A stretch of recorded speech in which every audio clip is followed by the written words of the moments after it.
যারা রাষ্ট্রবাদী মুসলিম তারা বিজেপিকে সমর্থন করবে এবং করা উচিত। আর যারা বলছে বিজেপিকে সমর্থন করব না, তাদেরকে আমি বলবো, যারা বিজেপি রাজ্যতে যে কেন কাজ করছো, এসো না মমতা ব্যানার্জি রাজ্যতে কেন কাজ পাওনি, কেন কাজ করছো না তোমরা, বিজেপি বাইরে যে কেন কাজ করছো? নিশ্চয় আমি একজন রাষ্ট্রবাদী মুসলিম, তাই এই রাজ্যে বিজেপি আসবে এবং বিজেপি এই রাজ্যের উন্নয়ন করবে, এই জন্য আমি এসেছি।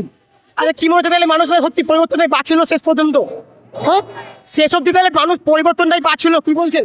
100% এই সন্ত্রাস আর সহ্য করতে পারছিল না মানুষ। এই সন্ত্রাসের জন্য লড়াই করতে প্রত্যেকটা মানুষ মাঠে নেমেছিল। তার মধ্যে বিশেষ করে আমি যাদের নেতৃত্ব করেছিলাম, প্রত্যেকটা পরিযায়, যে তারা এই রাজ্যতে পরিবর্তন চেয়েছিল, আমার পরিবর্তনটাকে ডাক দিয়েছিল, তাই প্রত্যেকটা পরিযায়কে অসংখ্য ধন্যবাদ আমি দিতে এসেছি আজকে।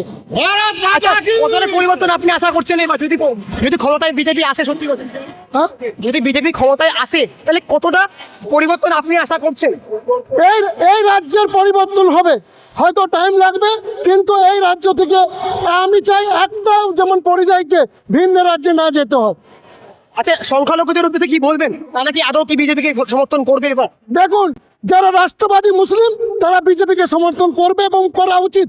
আর যারা বলছে বিজেপিকে সমর্থন করব না, তাদেরকে আমি বলবো, যারা বিজেপি রাজ্যতে যে কেন কাজ করছো, এসো না মমতা ব্যানার্জি রাজ্যতে কেন কাজ পাওনি, কেন কাজ করছো না তোমরা, বিজেপি বাইরে যে কেন কাজ করছো? আচ্ছা, মমতা ব্যানার্জি বারবার এই প্রসঙ্গটা বারবার বলেছেন যে বিজেপি যদি ক্ষমতায় আসে সাম্প্রদায়িক দাঙ্গা লাগিয়ে দেবে, কি বলবেন বিষয়ে?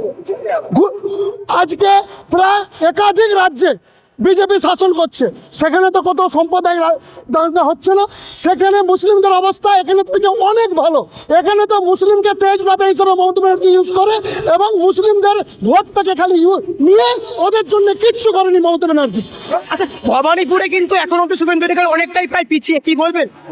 দেখুন, ভবানীপুরে শুভেন্দু অধিকারী জিতুক আর নাই জিতুক, পরিবর্তন তো হয়ে গেছে।